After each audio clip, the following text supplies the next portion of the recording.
Benzene aromatic যৌগ ব্যাখ্যা করো। 4n+2 সংখ্যক ওই যে ইলেকট্রন থাকে। 4n+2 সংখ্যক পাই ইলেকট্রন আছে, অন্তত পাই আছে, এটা হচ্ছে অ্যারোমেটিক যৌগ। এটা কোনো সমস্যা নেই। আচ্ছা আমরা আগে একটু মিলিয়ে দেখি। আমি বলছিলাম যে একটা প্রশ্ন থেকে 40 মার্কের বেশি আনসার করা যাবে, তাই না? তাহলে এখানে খেয়াল করে দেখো, এখানে একে আছে এক ক নাম্বার ছাড়া বাকি তিনটে হচ্ছে অর্গানিকের 9 মার্ক। ঠিক আছে 9। 4 নাম্বার প্রশ্নটা ওইখানেও আছে 9 মার্কের। 4 নাম্বার প্রশ্ন আছে 9 মার্কের 18। 6 নাম্বারের ক খ 3 21। 7 নাম্বার আছে মনে হয় নাকি, দেখেন। আর 7 নাম্বারে পুরো 7 নাম্বার পুরোটা। হ্যাঁ ভাই, আর কোর্স পিকটা দিলে ভালো হতো ভাই। এবার হ্যাঁ সব ভাই কি বললা? ওকে একজন 31 মার্ক। আই তারপর কি বললে তোমরা? কোশ্চেনের পিকটা কোর্সের পিকটা দিলে আচ্ছা ভালো হতো। প্রশ্নটা ঠিক। আই প্রশ্ন কেউ ছবি দিলে গ্রুপে দিয়ে দাও তো। দিচ্ছি স্যার, দিচ্ছি, একটু বলবেন। আর 8 এর ক খ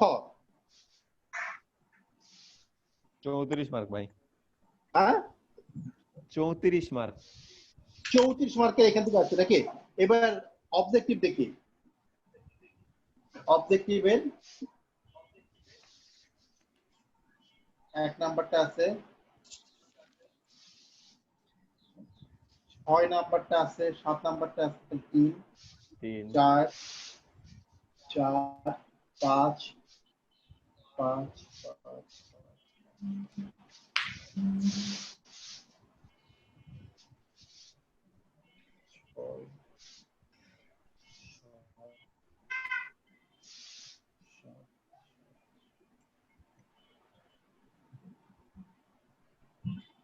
এর থেকে কম কম মার্ক আসছে, মাত্র 7 মার্কের আসছে, 8 মার্কের, মাত্র 8 মার্কের আসছে। 34 এ 7, 34 এর 8 42।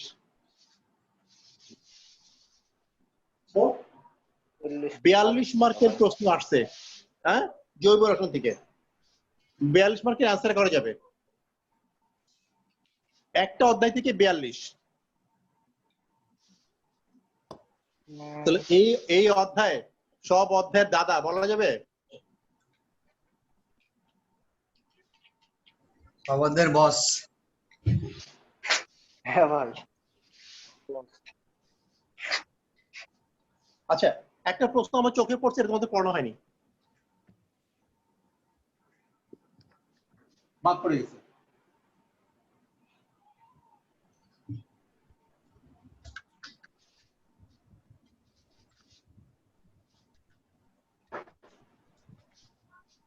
টটোমারিজম, টটোমারিজম এটা বাদ পড়ে গেছে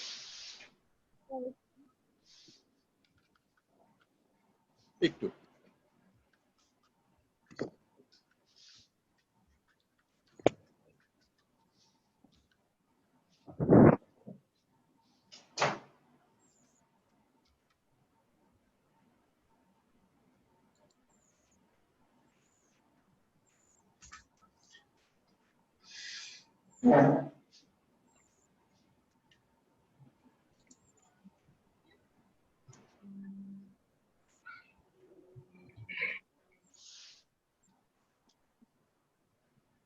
কি স্যার এটা? টটো বস্তু রে, টটো মানে ভাই এটা কোন কত নম্বর প্রশ্ন? ও 7 এর ক।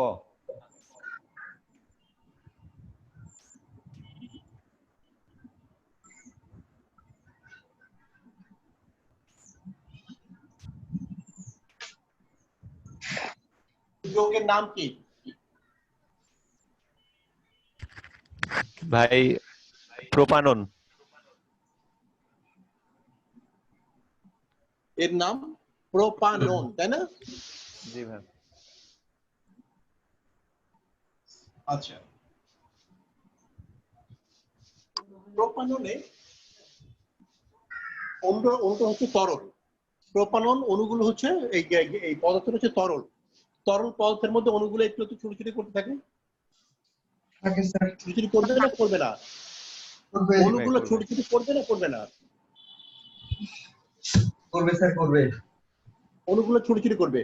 ছুটি করতে যে একটা অণুর সঙ্গে একটা অণু মাঝে মাঝে ধাক্কা লাগে, হ্যাঁ, সবসময় ধাক্কা লাগে। ধাক্কা লাগলে এদের মধ্যে অণুর বন্ধন ভাঙতে পারে। ভাঙলে কোন বন্ধন ভাঙবে?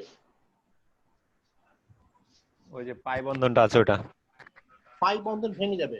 পাই বন্ধন ভাঙলে বন্ধনের ইলেকট্রন কোন দিকে যাবে? অক্সিজেনের দিকে। কার্বনের অক্সিজেন তাই রেজাকে একটা থাপ্পড় দেওয়া উচিত না উচিত না? দিকে ভাই যে মিসিং হয়ে কোন গেছে দিকে যাবে? অক্সিজেন দিকে। অক্সিজেনের দিকে যাবে। তখন কার্বনের বাইরে অক্সিজেনের দিকে কক্ষে হয়। কয়টি ইলেকট্রন হবে? সেই মুহূর্তে কার্বনের বাইরে কক্ষে কয়টি ইলেকট্রন হবে? 6টা। 6টা। 6টি ইলেকট্রন। 6টা হবে। 6টি ইলেকট্রন নিয়ে সে কি টিকে থাকতে পারবে? হ্যাঁ ভাই। হ্যাঁ ভাই টিকে থাকতে পারবে না। তখন মিথাইল গুলো থেকে ইলেকট্রন দেওয়াটা প্রবণতা আছে না? জি ভাই। মিথাইল থেকে কার্বনের দিকে ইলেকট্রন চলে যাওয়ার প্রবণতা আছে। আর হাইড্রোজেন তো ইলেকট্রন যেখানে বেশি সেইখানে দৌড় দেয়, মনে আছে কথাটা? জি। হাইড্রোজেন কি করে? যেখানে ইলেকট্রন বেশি সেইখানে দৌড় দেয়। তখন হাইড্রোজেন কার্বনকে ছেড়ে ওইখানে চলে যাবে। যাওয়ার সময়তে সেই যে ইলেকট্রন রেখে যাবে, সেই ইলেকট্রনের সঙ্গে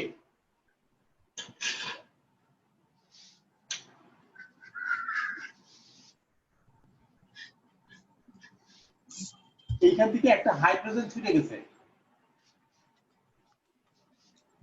হাইড্রোজেন যাওয়ার সময় বন্ধন ইলেকট্রন রেখে গেছে। এখানে 3টা হাইড্রোজেন ছিল, এখন 2টা হাইড্রোজেন আছে। একটা হাইড্রোজেন এইখানে চলে গেছে। ইলেকট্রন বেশি দেখছে অক্সিজেনে গেছে, ওইখানে চলে গেছে। যাওয়ার সময় ইলেকট্রন রেখে গেছে। তাহলে এই কার্বনের কাছে ইলেকট্রন বেশি আছে, এই কার্বনের কাছে কম আছে। এদের মধ্যে কি বন্ধন তৈরি হবে না?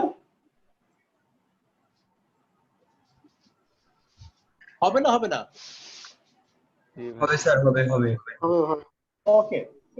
কিন্তু এইখানে পাই বন্ধন কি টিকে রাখতে পারবে? অক্সিজেন তো শক্তিশালী, তার তো বেশি ইলেকট্রন রাখার সামর্থ্য আছে। সে আবার ইলেকট্রন তুলে কেড়ে নেবে, আবার ঘটনা আগের অবস্থায় ফিরে আসবে। কিন্তু সে যখন আগের অবস্থায় ফিরে আসবে, যখন সে আগের অবস্থায় ফিরে আসবে, ততক্ষণে আরেকটা অণু এরকম অবস্থা হয়ে গেছে। হুম। সে আবার যখন আগের অবস্থায় ফিরে আসবে, তখন আবার কিছু অণু এরকম হয়ে গেছে। অর্থাৎ পানিতে যেরকম সবসময় কিছু পরিমাণে হাইড্রোজেন আয়ন এবং হাইড্রোক্সাইড আয়ন উপস্থিত থাকে, তেমনি ভাবে প্রোপাননের মধ্যে কিছু পরিমাণে এই জিনিস উপস্থিত থাকবেই, সামান্য পরিমাণে কিন্তু থাকবে। পানিতে যেমন খুব সামান্য পরিমাণে হাইড্রোজেন আয়ন উপস্থিত থাকবেই, তেমনি প্রোপাননের মধ্যে সামান্য পরিমাণ কিছু পরিমাণ এই পদার্থ থাকবেই। এর ডাক নাম হচ্ছে ইনল।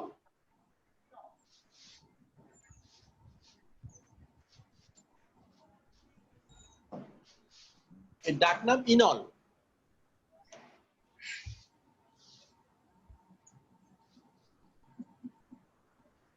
তাহলে একটা পদার্থ নিজে নিজে ভেঙে তার সমাণু তৈরি করে। এখানেও প্রোপাননের মতো দুই জায়গাতেই খেয়াল করে দেখো, 3টে কার্বন আছে, 6টা হাইড্রোজেন, একটা অক্সিজেন। সমাণু, একটা অণু নিজে নিজে ভেঙে তার সমাণু তৈরি করে এবং সেই সমাণুর সঙ্গে সাম্যাবস্থায় থাকে। প্রক্রিয়াটা চলমান, তাই না? জি ভাই। চলমান কিনা, এই জন্য এর আরেক নাম চলমান সমানুতা, টটোমারিজম বা চলমান সমানুতা।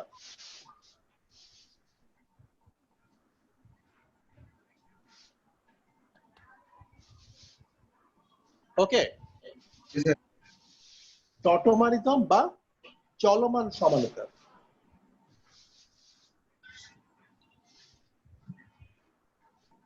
বুঝবো এটা? হুম স্যার।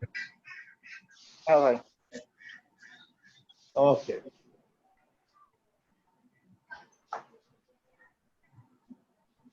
একে বলা হয় প্রোপানন ইনল টটোমারিজম বা প্রোপানন ইনল চলমান সমানুতা। ওকে, উডস বিক্রিয়া মনে আছে? উডস বিক্রিয়া বা উডস বিক্রিয়া? না ভাই, একবার পরে দেন। হ্যাঁ, হ্যাঁ ভাই। ফরগটন। হিংস দিলে মনে পড়বে। বুঝলাম না, কি বললাম? বললাম যে ভাই একটু হিংস দিলে মনে পড়বে।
কার্বন টেট্রাক্লোরাইড বা শুষ্ক ইথারের উপস্থিতিতে।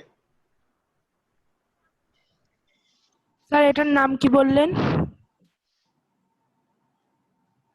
উডস বিক্রিয়া।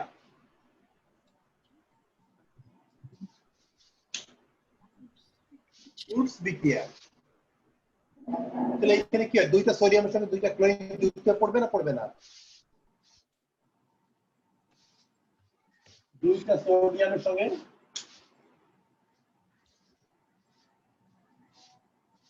দুইটা ক্লোরিন যুক্ত হয়ে দুইটা সোডিয়াম ক্লোরাইড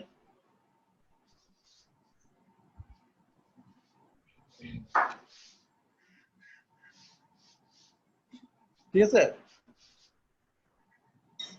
প্লাস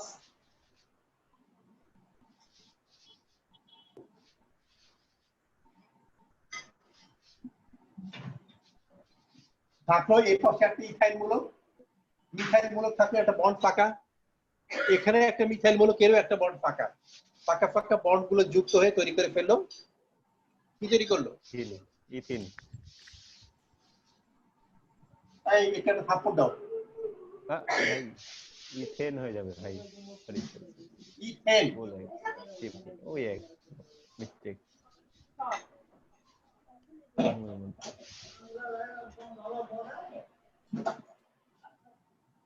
এর নাম হচ্ছে ইথেন, তাই না? আমরা যদি এখানে ইথাইল ক্লোরাইড নিতাম, যদি ইথাইল ক্লোরাইড নিতাম তাহলে কি উৎপন্ন হতো?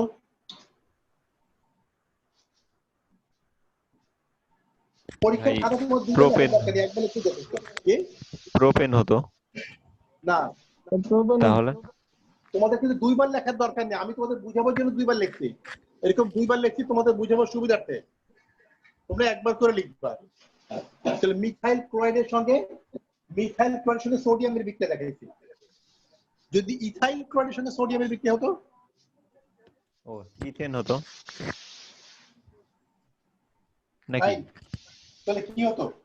এইখানে দুইটা কার্বন থাকতো, এখানেও দুইটা কার্বন থাকতো, মোট কার্বন কয়টা? চারটা। চারটা। তাহলে কি আমরা বলতে পারি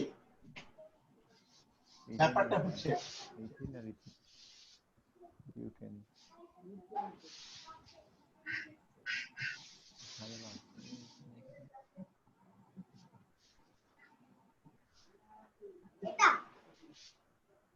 দুইটা সোডিয়াম হ্যালাইড প্লাস আর বন্ড আর,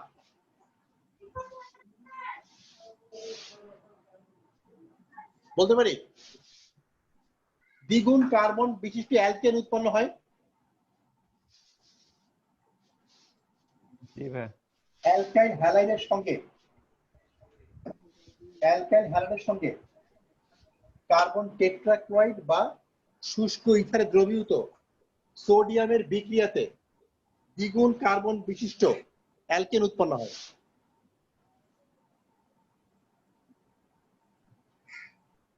তাই না? এই বিক্রিয়াকে বলা হয় উডস বিক্রিয়া।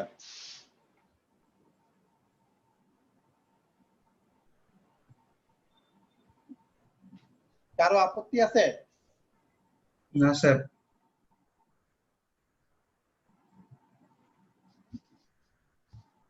ওকে, প্রশ্ন হচ্ছে এখানে কার্বন টেট্রাক্লোরাইড বা শুষ্ক ইথার ব্যবহার করা হয় কেন? দ্রাবক হিসেবে এখানে কার্বন টেট্রাক্লোরাইড বা শুষ্ক ইথার ব্যবহার করা হয় কেন? সোডিয়াম হচ্ছে একটা কঠিন পদার্থ, আবার অনেক অ্যালকাইল হ্যালাইডও আছে কঠিন পদার্থ। একটা কঠিন পদার্থের সঙ্গে অন্য একটা কঠিন পদার্থ বিষয়ে বিক্রিয়া করলে খুব সমস্যা হয়ে যাবে, কারণ বিক্রিয়া শর্ত হচ্ছে ভালো করে জিনিসকে মিশতে হবে, তাই না? কঠিন পদার্থগুলো ভালো করে মিশানো যায় না, এই জন্য এদেরকে দ্রবীভূত করে নিতে হয়। দ্রবীভূত করার জন্য এখানে কার্বন টেট্রাক্লোরাইড ব্যবহার করা হয়েছে কেন? কারণ সোডিয়াম হচ্ছে অনেক সক্রিয় ধাতু। সোডিয়াম এখানে যে দ্রাবক হিসেবে আমরা পানি নিতাম, তাহলে সোডিয়াম ওই পানির সঙ্গে বিক্রিয়া করতো, পানির সঙ্গে বিক্রিয়া করে কি তৈরি করতো? সোডিয়ামটা সোডিয়াম হাইড্রোক্সাইড ক্ষার হয়ে যেত, সোডিয়াম হাইড্রোক্সাইড হয়ে যেত। তখন অ্যালকাইল হ্যালাইডের সঙ্গে বিক্রিয়া করতে গেলে আমরা সোডিয়াম না পেয়ে পেতাম সোডিয়াম হাইড্রোক্সাইড। তাহলে হ্যাঁ, এর পানি আছে, জলীয় দ্রবণে কি উৎপন্ন করতো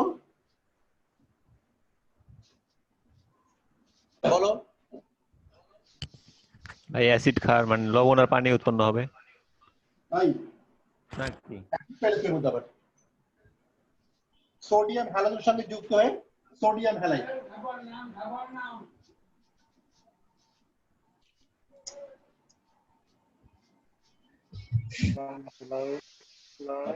আর আর কি হতো?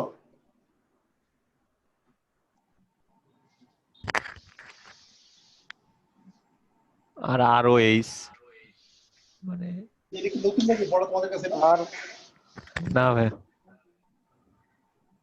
তাহলে অ্যালকেনের পরিবর্তে অ্যালকোহল উৎপন্ন হতো না তখন। সোডিয়াম অনেক সক্রিয় ধাতু, সে সহজে পানির সঙ্গে বিক্রিয়া করে, এই জন্য এক্ষেত্রে সোডিয়াম ব্যবহার কার্বন টেট্রাক্লোরাইড বা শুষ্ক ইথার ব্যবহার করা হয়, কারণ এর সঙ্গে সোডিয়াম করে বিক্রিয়া করে না। ক্লিয়ার? জি ভাই। বুঝে ফেলছি। তাহলে এখন কি বলতে পারবা যে গ্রিগনার্ড বিকারক তৈরি, অর্থাৎ গ্রিগনার্ড বিক্রিয়াতে দ্রাবক হিসেবে কার্বন টেট্রাক্লোরাইড বা শুষ্ক ইথার ব্যবহার করা হয় কেন?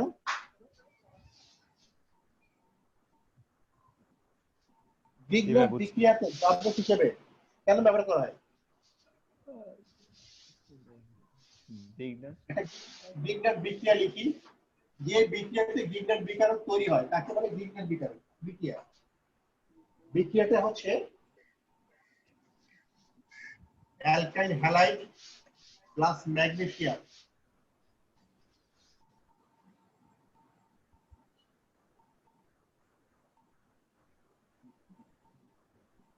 কারণ ম্যাগনেসিয়াম সক্রিয় ধাতু, পানির সঙ্গে বিক্রিয়া করে ফেলে, ঠিক আছে? ম্যাগনেসিয়াম সক্রিয় ধাতু না? জি স্যার। পানির সঙ্গে বিক্রিয়া করে ফেলবে, এই জন্য দিয়ে ব্যবহার করা যাবে না।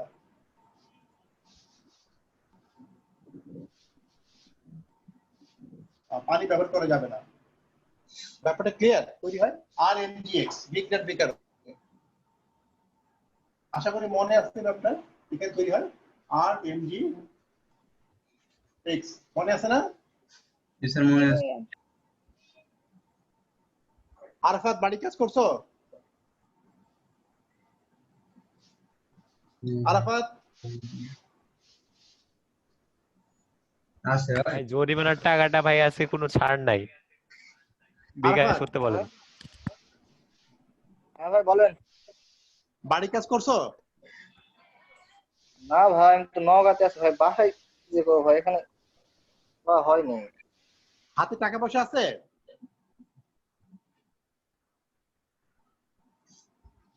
হ্যাঁ না ভাই, টাকার খুব সমস্যা ভাই। ওকে, তাহলে বাড়ি থেকে পাঠাতে বলো, ঠিক আছে? রেজার কাছে 100 টাকা বিকাশ করে পাঠিয়ে দিবা। ভাই আজকের মধ্যে না আসলে 10 টাকা বেশি। তাৎক্ষণিক ব্যবস্থা হবে। হ্যাঁ ভাই সেটাই।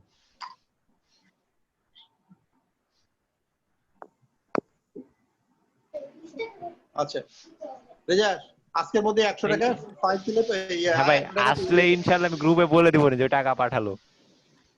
আচ্ছা ঠিক আছে, না হলে কি তোমার বিরুদ্ধে ব্যবস্থা নেওয়া হবে, তুমি অনেক ফাঁকি দিচ্ছ। একবার ফাইন দেওয়ার অভ্যাস চালু হয়ে গেলে তারপরে তুমি বুঝছো, নওগাঁ কেন, আমেরিকা থাকলেও তুমি দেখবে কি একটা ইয়ে পাঠাই দিচ্ছ বাড়ি কাজ করে। স্যার 1 মিনিট আছে। আজকে দুজনের কাছ থেকে 200 টাকা আদায় করা হয়েছে ক্যাশ।